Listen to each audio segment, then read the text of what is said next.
Assalamualaikum warahmatullahi wabarakatuh.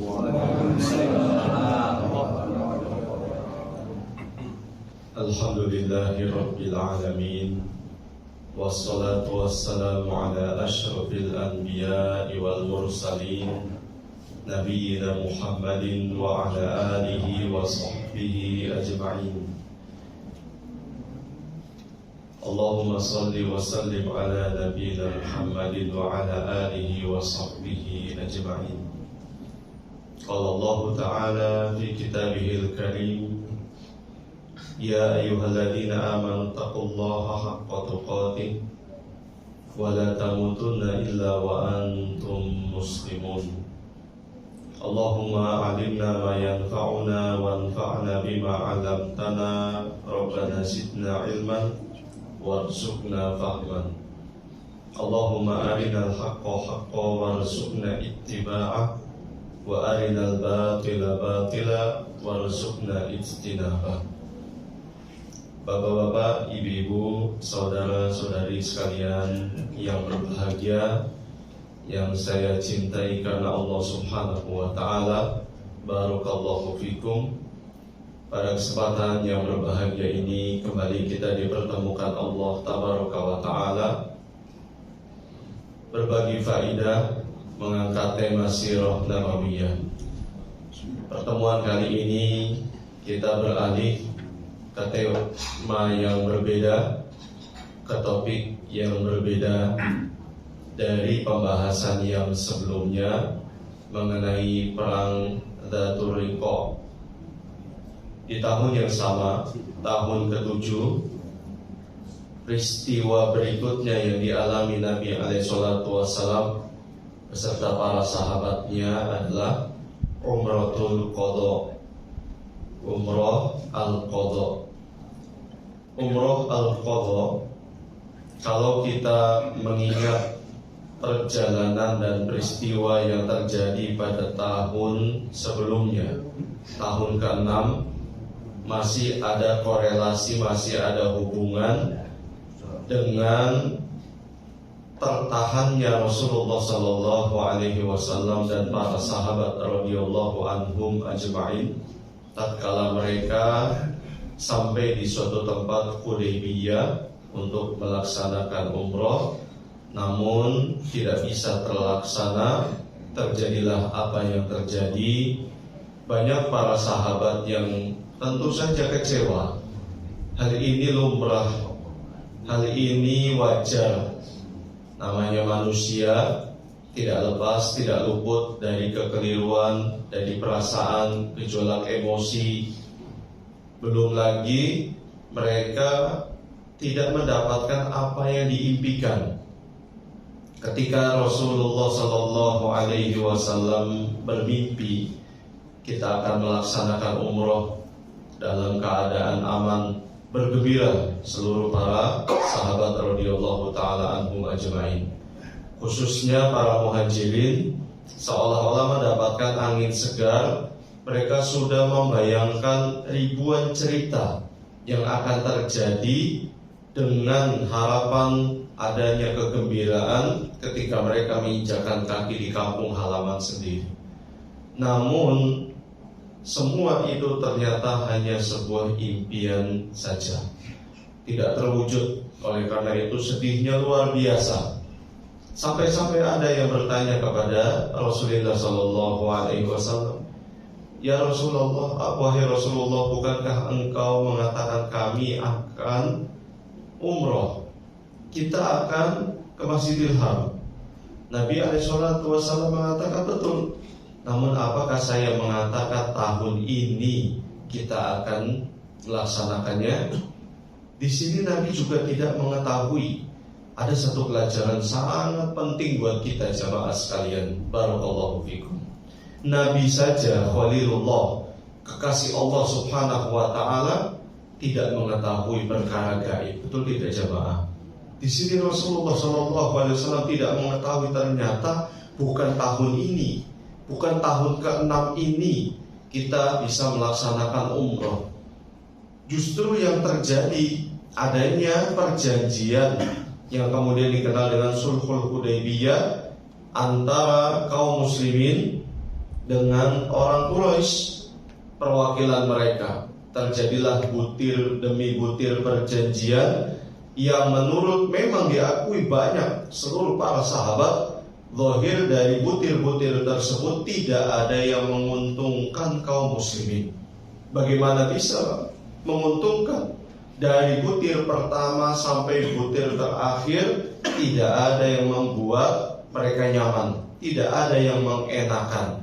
Siapa saja orang Mekah yang datang kepada Nabi Muhammad SAW wajib dikembalikan. Siapa saja kaum muslimin yang datang ke Mekah nggak boleh diambil lagi. Bagaimana bisa dikatakan ini sebuah kemaslahatan bagi kaum muslimin?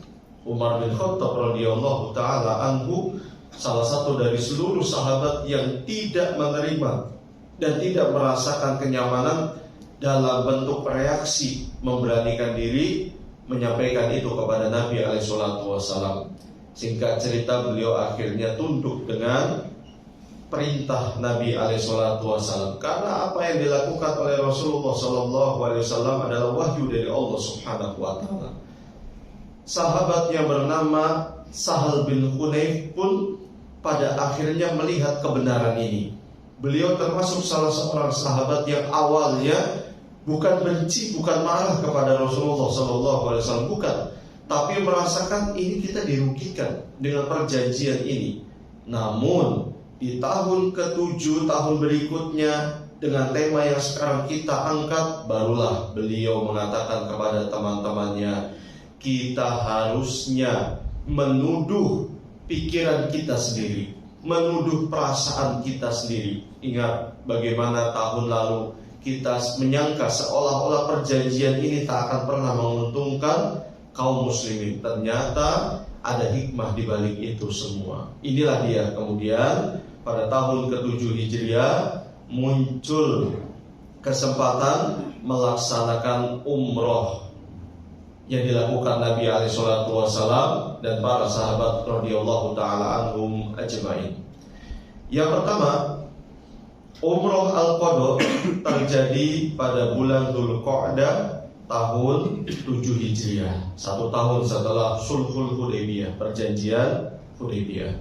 Kemudian seperti biasa, Nabi SAW tidak membiarkan kota Madinah kosong dari kepemimpinan. Beliau mengamanahkan, memberikan mandat kepada sahabat yang bernama Uwaif bin Al-Adbaq Ad-Dili radhiyallahu ta'ala an untuk memimpin sementara kota Madinah. Lihat sikap kewaspadaan yang diambil oleh Nabi SAW. Bagaimana beliau seorang pemimpin yang cakap, tidak kemudian memberikan kota Madinah itu makanan empuk bagi mereka yang selalu merongrong kota Madinah, entah itu kalangan Yahudi, entah itu orang-orang Quraisy, entah itu bangsa Romawi, Persia, ataupun suku-suku Arab yang berada di sekitaran kota Madinah. Senantiasa mereka menyalakan api kebencian kepada kaum muslimin di kota Madinah. Kemudian kata para ulama, diantaranya sedikit diulas oleh Al-Imam Ibnu Hajar Al-Asqalani dalam kitabnya Fathul Bari. Beliau menyampaikan dan mengutip dari para ulama sebelumnya, umroh al-qadha memiliki beberapa nama. Di antaranya adalah al-qadiyah. Dinamakan al-qadha dan al-qadiyah artinya adalah umroh untuk menuntut janji, lantaran ada butir perjanjian pada saat Sulhul Hudaybiyah. Dinamakan al-qadha dan juga al-qadiyah, janji dari orang Quraisy tahun depan, yaitu tahun ke-7, boleh kaum muslimin melaksanakan umroh. Tahun ini gak boleh. Lalu nama berikutnya al-qisas. Kenapa dinamakan umroh al-qisas? Karena Nabi menuntut kerugian Sudah barang tentu dari kota Madinah ke kota Mekah perjalanan yang jauh apa? Perjalanan singkat jemaah? Jauh. Jadi Nabi menuntut kerugian, baik itu kerugian material atau non material, waktu, tenaga dan lain sebagainya. Itulah dinamakan al-qisas. Juga dinamakan umroh as-sulh, umroh yang terjadi karena ada butir perjanjian. Ini beberapa nama yang populer di kalangan para ulama, di samping nama umroh al-qadha. Allahu a'lam bishawab. Berikutnya, setelah Nabi SAW menyiapkan para sahabat yang kurang lebih jumlahnya 2000, itu selain anak-anak dan wanita, orang-orang dewasa 2000. Saya belum mendapatkan sampai sekarang jumlah pastinya dari beberapa sumber, hanya saja menyebutkan 2000 kalangan orang dewasa di luar anak-anak dan juga wanita. Ini disebutkan oleh Imam Ibnu Hisham dalam sirahnya. Allahu a'lam bishawab. Di antaranya 60 unta, juga 100 pasukan berkuda, dan beberapa senjata serta perlengkapan perang. Tentu saja jamaah sekalian, Nabi SAW tidak nekat. Beliau mengajak para sahabat ke kota Mekah tanpa membawa apapun, persiapan apapun, tidak. Berjaga-jaga, tetap waspada, karena yang akan mereka hadapi dan orang-orang yang akan mereka lalui sepanjang jalan, tidak ada jaminan mereka dapat dipercaya memberikan keamanan bagi kaum muslimin. Saat ini keadaan kaum muslimin belum menjadi sebuah komunitas yang raksasa dalam tanda kutip, komunitas yang disegani secara menyeluruh. Kaum muslimin kala itu masih menjadi sorotan, masih menjadi target konspirasi bagi mereka yang tidak suka terhadap aktivitas dakwah Rasulullah SAW. Oleh sebab itu, tidak kemudian membawa hanya perbekalan makan saja, tangan kosong mereka membawa. Namun berdasarkan butir perjanjian, tidak boleh membawa senjata perang yang memang senjata itu begitu nampak, seperti panah atau pedang yang panjang. Kalau sekedar pisau-pisau kecil, apa namanya Pak? Pisau kecil? Belati boleh. Dan itu syaratnya kata orang-orang Quraisy pada tahun sebelumnya, Sulhul Hudaybiyah, harus selalu dimasukkan ke tempatnya. Nggak boleh dihunus, namanya ya, dihunuskan, nggak boleh. Ya sudah, Nabi SAW menepati itu. Nggak ada satupun sahabat yang sambil berjalan nenteng-nenteng belati atau pedang pendeknya, tidak ada. Dilarang oleh Rasulullah SAW. Kepada orang kafir pun ditepati janjinya oleh Nabi SAW. Kemudian singkat cerita, Nabi SAW sampailah di sebuah lembah yang namanya Ya'jaj. Ya'jaj, lembah yang terletak dekat kota Mekah. Di sana orang-orang Quraisy melihat komunitas kaum muslimin, bagi mereka itu sudah merupakan jumlah yang banyak. Mereka ingat akan perjanjian terhadap Rasulullah SAW. Kalau sudah waktunya umroh selama 3 hari, dikasih waktu cuma 3 hari jamaah sekalian. Nabi Muhammad SAW dan para sahabat radhiyallahu anhum tinggal di kota Mekah. Syarat itu dipenuhi kalau kaum muslimin datang ke kota Mekah untuk umroh, orang-orang Quraisy keluar supaya tidak ada gejolak, supaya tidak ada lagi kontak fisik. Keluar orang-orang Quraisy. Mereka melihat, menyaksikan aktivitas Rasulullah SAW bersama para sahabat dari bukit yang terletak dekat dengan Masjidil Haram. Terlihat di situ. Tetap dipantau jamaah sekalian, tidak dibiarkan begitu saja. Terus sebelum mereka keluar, masih sempat-sempatnya menghembuskan isu bahwa Muhammad dan sahabat-sahabatnya ini membawa demam kota Madinah, membawa penyakit kota Madinah. Nabi SAW mendengar isu ini, malah justru Rasulullah SAW pada saat 3 putaran pertama memerintahkan para sahabat untuk sedikit melakukan jalan cepat yang dikenal dengan rommel. Tahu rommel jamaah sekalian? Rommel, jalan cepat di 3 putaran pertama saat tawaf, untuk menunjukkan bahwa kita kuat, tidak lemah di hadapan orang-orang Quraisy. Begitu juga saat sa'i, Nabi memerintahkan para sahabatnya untuk sedikit berjalan cepat, menunjukkan bahwa mereka orang-orang yang kuat. Dan betul saja, di antara mereka saling berbicara. Ternyata sahabat-sahabatnya Muhammad ini orang-orang kuat. Mereka tidak dalam keadaan sakit, sebab mereka kan saling berbincang-bincang setelah ada isu mereka membawa demam kota Madinah, penyakit kota Madinah. Ternyata tidak, lihat bagaimana mereka begitu semangat, keadaan mereka sehat, bugar. Sengaja Nabi SAW membuat marah orang-orang Quraisy. Setelah selesai, orang-orang Quraisy mendatangi Ali bin Abi Thalib. Ya Ali, qul li sahibik qad madul ajal. Wahai Ali, bilang sahabatmu itu. Siapa yang dimaksud? Nabi Muhammad SAW. Bilang sahabatmu, sudah berakhir masanya, sudah 3 hari ini. Segera keluar dari kota Mekah ini sebelum ada tindakan dari kami.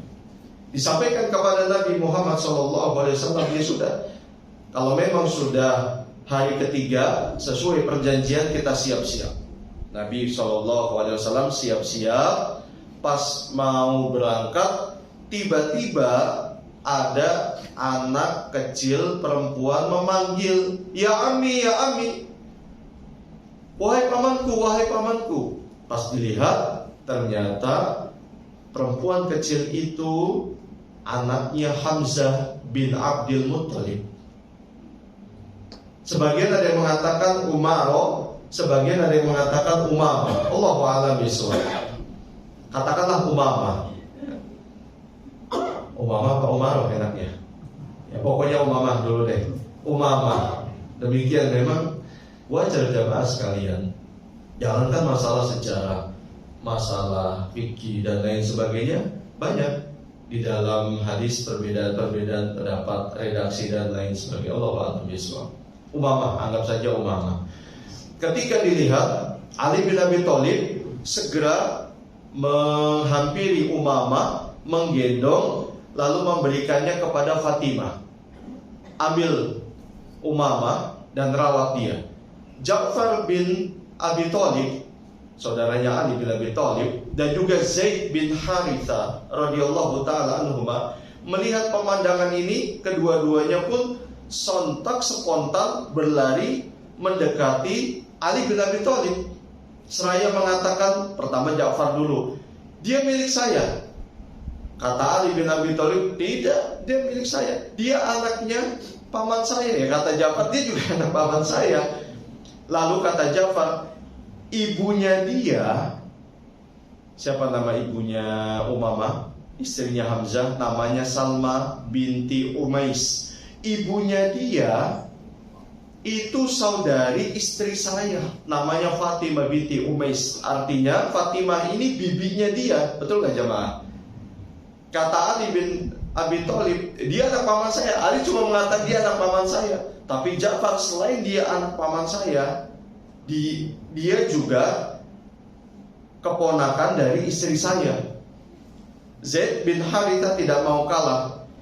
Dia anak dari saudara saya. Kok bisa? Zaid mengatakan dia saudaranya Hamzah. Dari mana? Apakah nasabnya sama? Tidak. Karena Nabi SAW mempersaudarakan Hamzah dengan Zaid bin Haritha. Dari awal sampai ke kota Madinah, Nabi kan melakukan persaudaraan antara Muhajirin dan Ansor, dan Muhajirin serta Muhajirin. Betul tidak jamaah? sesama muhajirin, Nabi Muhammad SAW mempersaudarakan Zaid dengan Hamzah radhiyallahu taala anhu. Itulah sebabnya Zaid kemudian mengatakan, ini putrinya saudara saya yang berhak. Lalu Nabi SAW setelah itu memutuskan perkara tersebut dengan memenangkan Ja'far bin Abi Thalib. Kenapa Ja'far yang dimenangkan oleh Nabi SAW? Nabi bersabda, al-khalatu bimanzilatil ummi. Bibi itu kedudukannya sama seperti ibu. Itu dia yang menyebabkan Ja'far lebih kuat dakwahnya. Dakwahnya kalau bahasa kita apa ya? Tuntutan dan argumentasinya. Sebab bibinya Umamah yang menjadi istri Ja'far kedudukannya seperti ibunya Umamah yang bernama Salma binti Umais. Ini kejadian seusai umroh Nabi SAW. Kenapa di sini umroh bukan haji? Karena haji disyariatkan dan diwajibkan pada tahun 9 Hijriah. Berarti 2 tahun setelah kejadian ini. Sedangkan yang sekarang adalah umroh. Umrohnya Rasulullah SAW setelah hijrah hanya 4 kali. Pertama umroh saat Sulhul Hudaybiyah nggak jadi. Kemudian umrohul qadha, lalu umroh setelah beliau melakukan Fathu Mekah dari Ji'rana. Yang berikutnya adalah umroh ketika Hajatul Wada tahun 10 Hijriah. Ini 4 kali umrohnya Rasulullah SAW setelah hijrah. Setelah hijrah. Adapun sebelum hijrah, ya sepanjang hidup sampai menjelang hijrah. Begitu juga hajinya Nabi SAW. Haji ala sebelum Nabi menjadi Nabi. Sedangkan haji Rasulullah SAW setelah beliau menjadi Nabi atau setelah hijrah disyariatkan dengan tata cara yang berbeda. Itu pada tahun berapa? 9 Hijriah. Karena itu disebut dengan Umrohul Qadha. Dan di tahun yang sama jamaah sekalian, pada saat perjalanan pulang, Rasulullah SAW menikah dengan ibunda Maimunah binti Al-Harith radhiyallahu taala anha. Maimunah ini saudara dari istri Al-Abbas bin Abdul Muttalib, Ummul Fadl. Ummul Fadl istrinya Al-Abbas bin Abdul Muttalib, pamannya Nabi Nia, dan bapak dari Abdullah bin Abbas atau dikenal dengan Ibnu Abbas. Punya nggak jamaah? Saya bilang seperti ini, cerita seperti ini. Kalau punya berarti sambil mendengarkan. Jadi Al-Abbas bin Abdul Muttalib, pamannya Nabi Muhammad SAW, punya istri. Paham sampai di sini? Namanya Ummul Fadl. Ummul Fadl punya saudari namanya Maimunah binti Al-Harith. Ummul Fadl bilang ke suaminya, wahai suamiku, sudah nikahkan saja saudari saya dengan keponakan kamu, yaitu Rasulullah SAW. Dan Al-Abbas ini sudah masuk Islam jamaah, tapi beliau itu menyembunyikan keislamannya.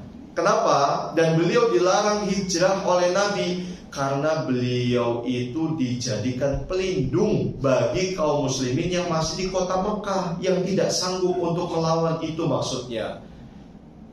Beliau bukannya tidak menerima kebenaran, namun beliau itu termasuk hijrah yang paling akhir pada tahun ke-8 Hijriah baru hijrah.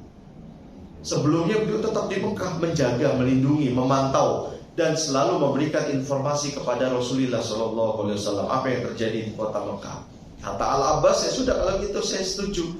Singkat cerita, perwakilan pihak pria dari Rasulullah, Al-Abbas sendiri, dinikahkanlah Rasulullah SAW dengan Maimunah binti Al-Harith radhiyallahu taala anha. Pas selesai akad nikah, ceritanya mau, kalau bahasa kita walimahan gitu.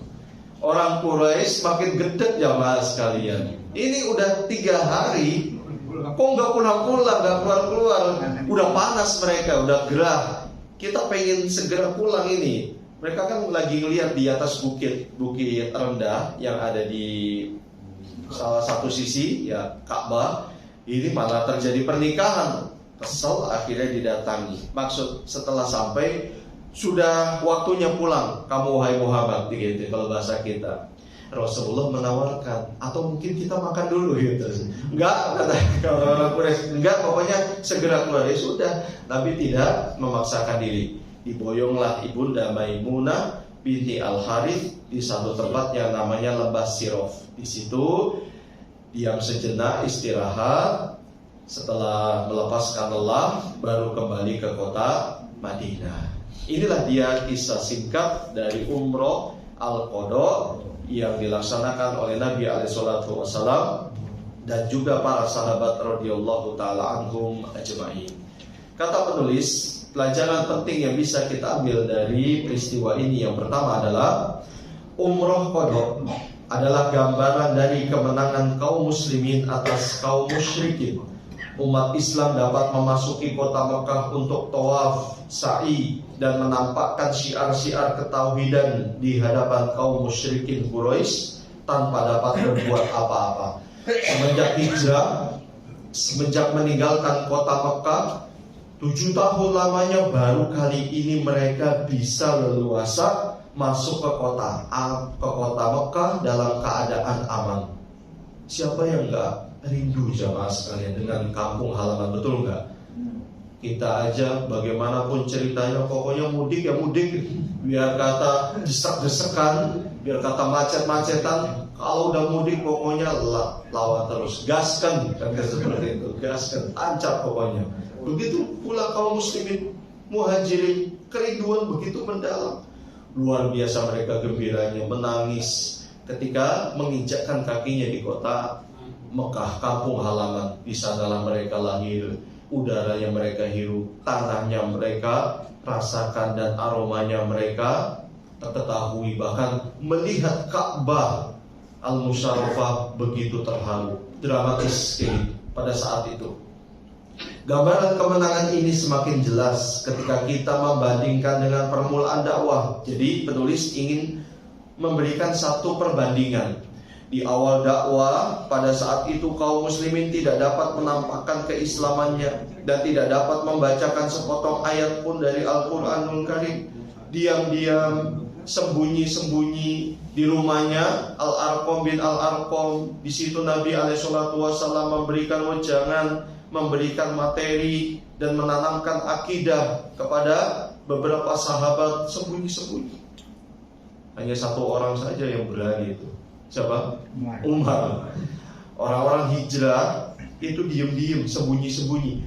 Langkah sembunyi-sembunyi ini bukan kewajiban, tapi solusi mencari aman supaya tidak diganggu orang-orang Quraisy. Oleh Nabi disuruh sembunyi-sembunyi.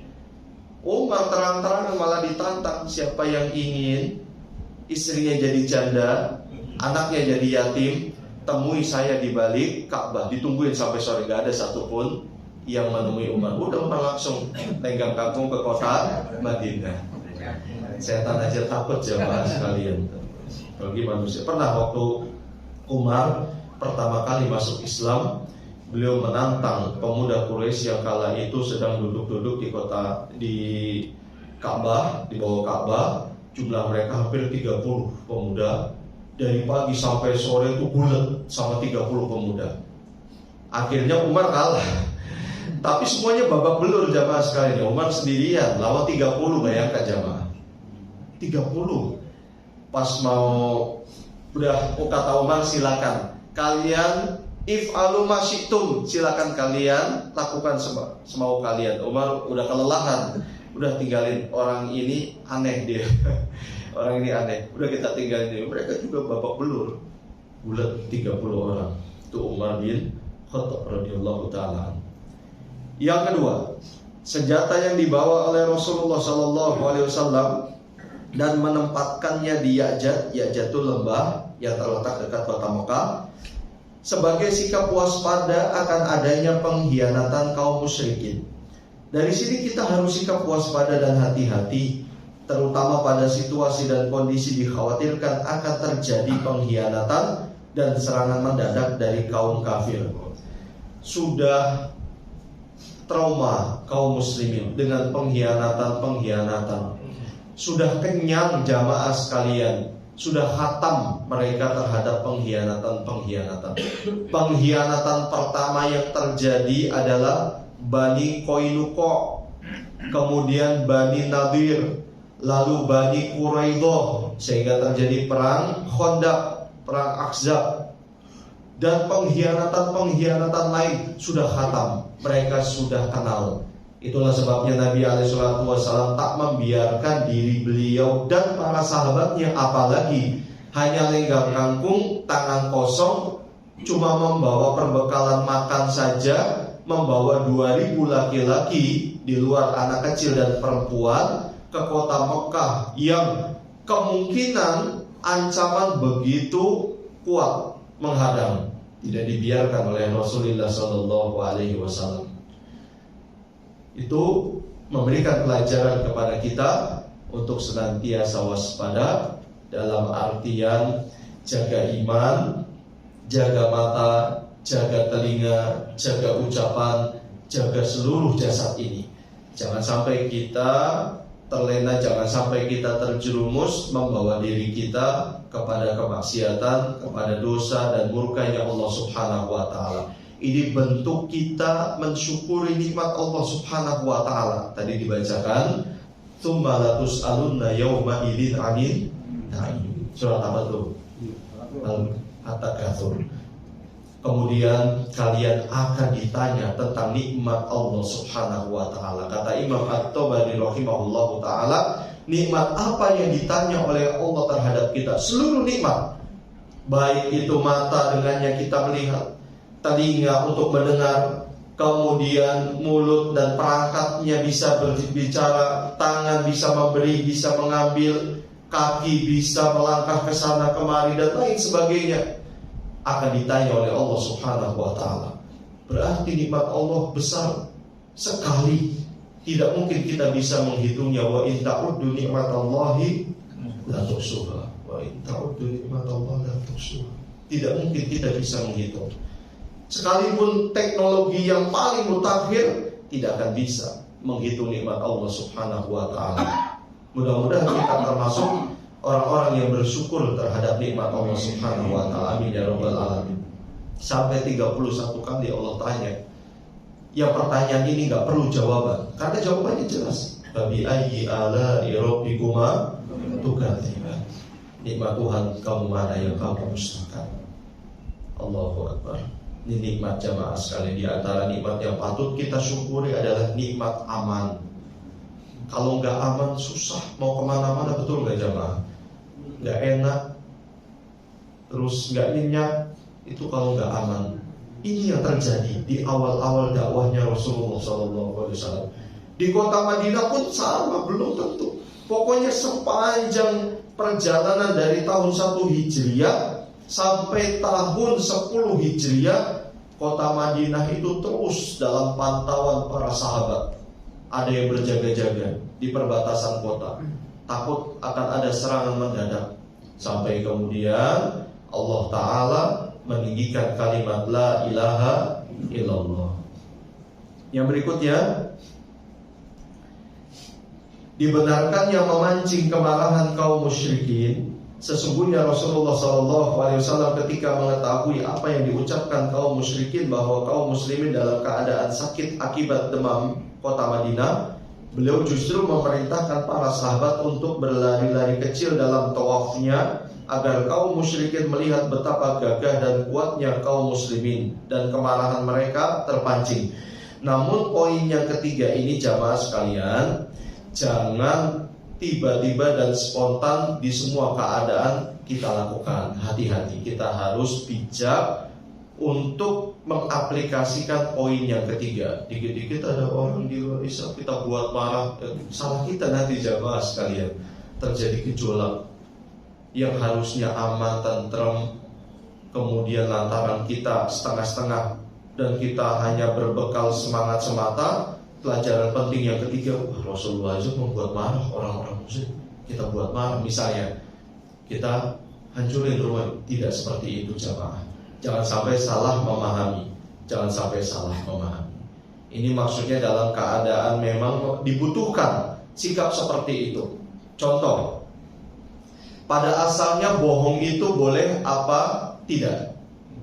Tidak, pada asalnya kita berbicara hukum asal berbohong itu dosa besar. Nabi bersabda alaikum bisidqi, wajib kalian jujur. Kemudian di kalimat berikutnya Nabi memperingatkan wa iyyakum wal kadziba, hati-hati kalian terhadap bohong, dusta dan teman-temannya. Namun dalam keadaan tertentu dibolehkan. Salah satunya saat dalam keadaan perang. Nabi SAW bersabda al-harbu khoda'ah, perang itu tipu daya. Kalau jamaah ingat, pada saat perang pertama di tahun kedua Hijriah, perang Badar. Sebelum terjadinya perang Badar, Nabi itu mencari informasi di sebuah tempat dekat sumur Badar, menemui laki-laki yang sudah lanjut usia dalam keadaan buta. Nabi bertanya, apakah Anda mengetahui ada orang-orang Mekah yang datang kemari dan jumlah mereka berapa? Kata laki-laki tua ini, saya gak mau memberitahu kamu sampai kamu memberitahukan kepada saya siapa kamu, karena dia gak tahu, dia buta.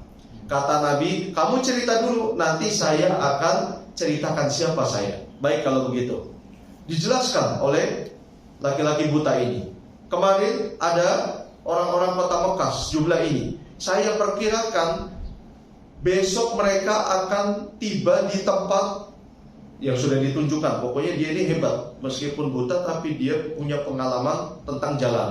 Saya perkirakan besok mereka akan tiba di satu tempat, jumlahnya sekian-sekian. Oh, Nabi sudah memperkirakan jumlah orang-orang Quraisy. Baik, terima kasih kalau bahasa kita. Tunggu dulu, siapa kamu?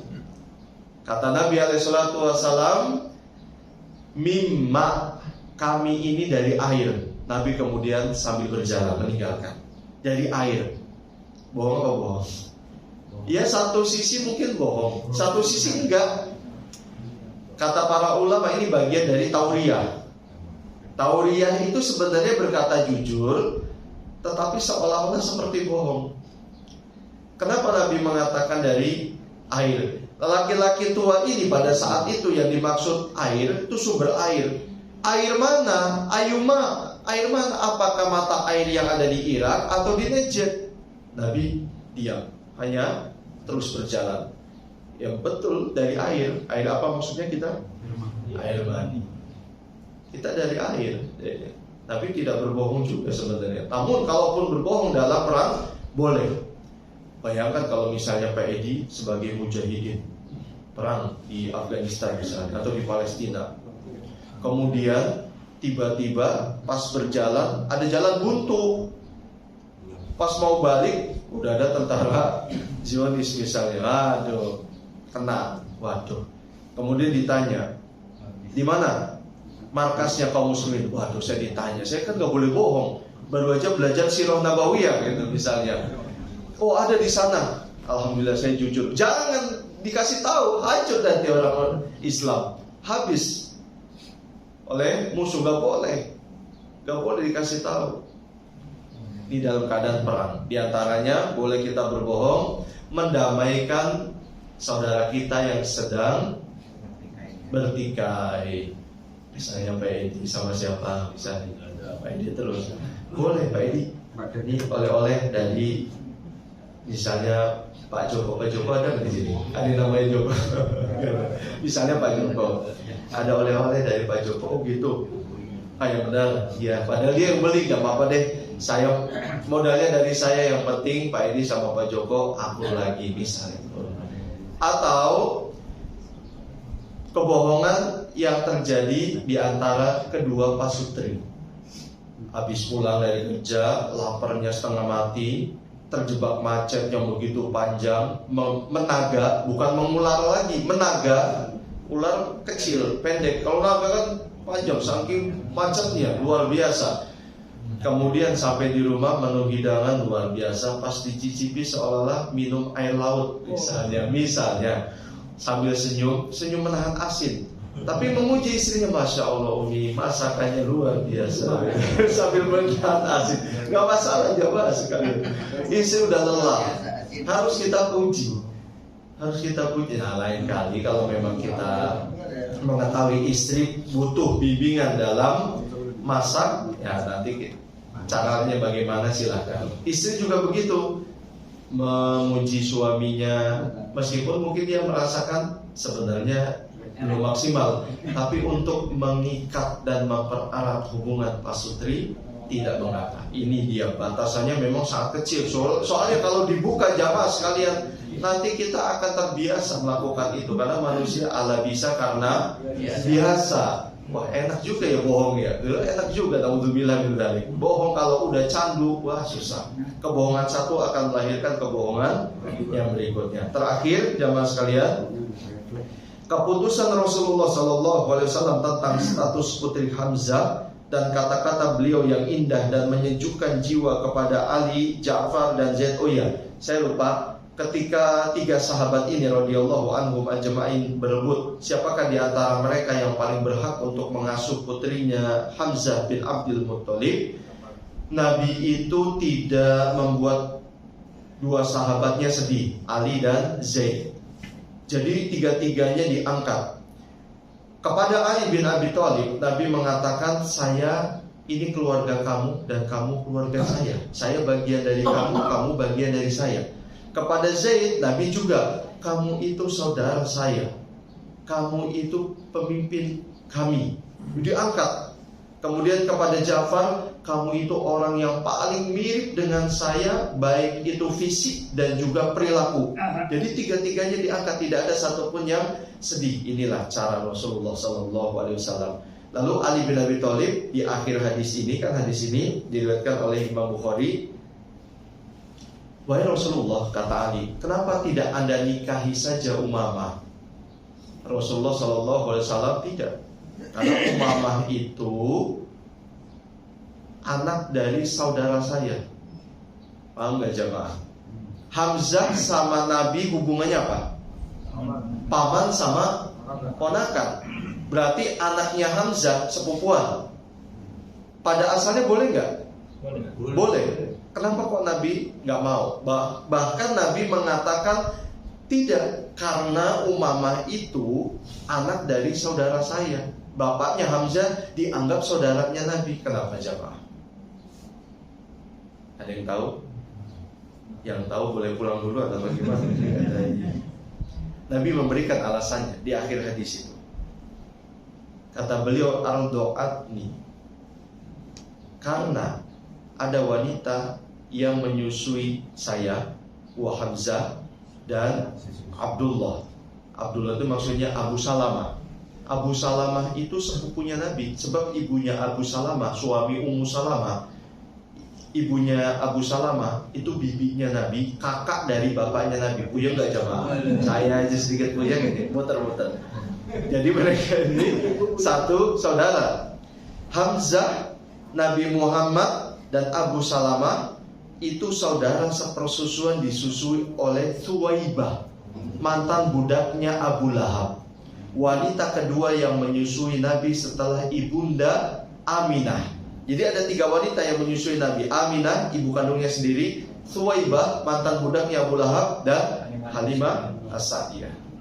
Bisa dipahami? Itulah sebabnya Nabi mengatakan tidak, dia anak dari saudara saya sepersusuan. Jadi hubungannya Hamzah dengan Nabi Muhammad itu dua, tiga malah. Paman, saudara sepersusuan, sahabatnya Nabi Sallallahu Alaihi Wasallam. Allahu Akbar. Tiga keutamaan ada pada diri Hamzah bin Abdul Muttalib, dijuluki sebagai Asadullah, singanya Allah. Sesuai jamaah, karena Hamzah sebelum masuk Islam, dia itu orangnya sendiri melulu, nggak mau berkumpul.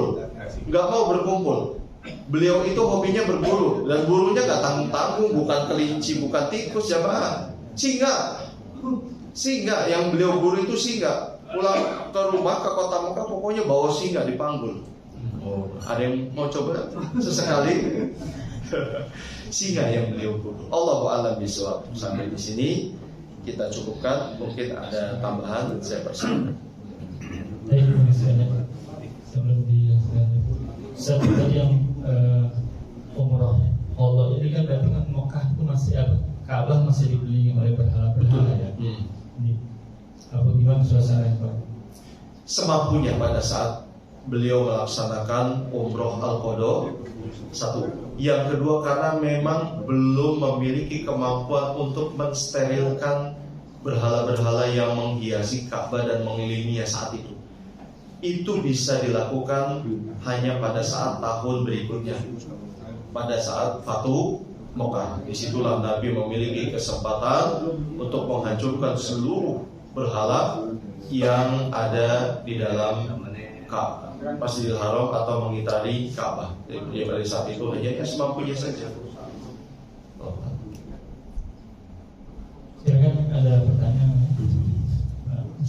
Assalamualaikum warahmatullahi wabarakatuh. Waalaikumsalam warahmatullahi wabarakatuh. Tadi waktu umroh qada kan rombongan Nabi dapat kerugian yang banyak. Iya. Setelah itu dapat penggantian dari kaum Quraisy apa enggak? Penggantian kerugian Nabi saat itu. Perjanjian. Baik. Itu saja. Iya. Bismillahirrahmanirrahim. Tidak ada pergantian apapun selain kesempatan dan menepati janji di butir terakhir Sulhul Hudaybiyah itu saja. Itu pun selama 3 hari. Dan kita tadi sedikit menyimak reaksi orang-orang Quraisy setelah 3 hari disuruh cepat-cepat meninggalkan kota Mekah. Itu saja ganti ruginya. Sebenarnya bukan ganti rugi juga. Materi nggak ada berarti. Materi nggak ada, Wah. Yang ada malah kaum muslimin yang hijrah itu disuruh tinggalkan materi-materi yang ada. Selama umroh al-qada tidak ada materi yang diganti dan diberikan kepada kaum muslimin. Allahu a'lam.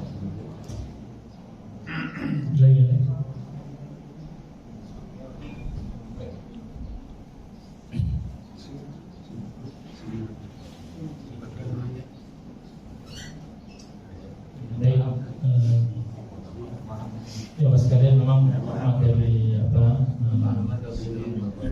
sirah nabawiyah yang tadi disebutkan nama-nama, sebutkan tahun dan sebagainya, bagi kita memang yang lebih penting dari ibrahnya, ya hal-hal yang paling penting dari ibrah, kejadian-kejadian tersebut yang bukan itu dalam kehidupan kita untuk ada manfaat yang bisa kita petik ya, insyaallah. Jadi jangan tergopi yang tidak masuk gopi yang dia hubungan nasab dan sebagainya, tapi itu banyak mereka yang bisa kita ambil dari kajian kita pada pagi hari ini. Ada yang ditanyakan lagi? Ya, tadi kan disebutkan Rasulullah itu disuruh nikah dengan Umamah itu kan? Iya. Yang ternyata anak dari yang maksudnya anak kecil yang tadi diperebutkan oleh 3 sahabat. Betul. Anak kecil yang maksud pada saat itu ada salah satu referensi yang saya ketahui kurang lebih sekitar 10 tahunan ke atas sedikit. Pada saat itu mungkin menggunakan kalimat anak kecil, tapi anak kecil dengan usia era itu sudah memang layak untuk dinikahkan. Seperti halnya Ibunda Aisyah menikah pada usia 5 tahun 6, kemudian bersama Nabi dalam satu bahtera rumah tangga di usia kurang lebih 9 tahun. Dan ini yang menjadikan sebagian orang tidak suka dengan agama Islam atau kaum muslimin membuka celah dan seolah-olah mengatakan, memberikan label-label buruk kepada Nabi SAW, salah satunya pedofilia atau pedofilia jamaah terhadap anak kecil. Padahal kalau kita mau jujur ya tidak bisa dibandingkan orang dahulu dengan orang sekarang. Semua itu banyak sekali perbedaan. Orang dahulu di usia seperti Ibunda Aisyah mungkin sudah lumrah, apalagi fisiknya juga sudah terlihat. Begitu juga Umamah, kecil dalam artian karena beliau itu masih anak dari saudaranya, makanya menggunakan kalimat-kalimat tersebut. Allahu a'lam yang saya ketahui. Ada lagi? Ada itu Ustaz tadi kata berburu singa. Iya. Untuk dimakan untuk apa sih? Oh, saya nggak tahu sebelah. Bisa jadi kemungkinan iya, kemungkinan iya, kemungkinan tidak. Allah. Mungkin saja, mungkin saja. Seperti biasa tidak banyak. Iya, beda bang. Karena memang ketika itu kan belum masuk Islam juga Ustaz. Betul, logis bisa jadi namanya belum ada aturan mana yang halal, mana yang haram. Bisa jadi. Umar saja itu beliau katakan saya ini khomar, selalu orang yang selalu minum khomer bahasa ini apa? Arab minuman keras. Itu sehari bisa hampir 10 botol. Beliau mengakui khomer, tapi setelah masuk Islam luar biasa. Bukan beli tutup. Kalau itu halal ya? Enak itu. Anget ya Pak.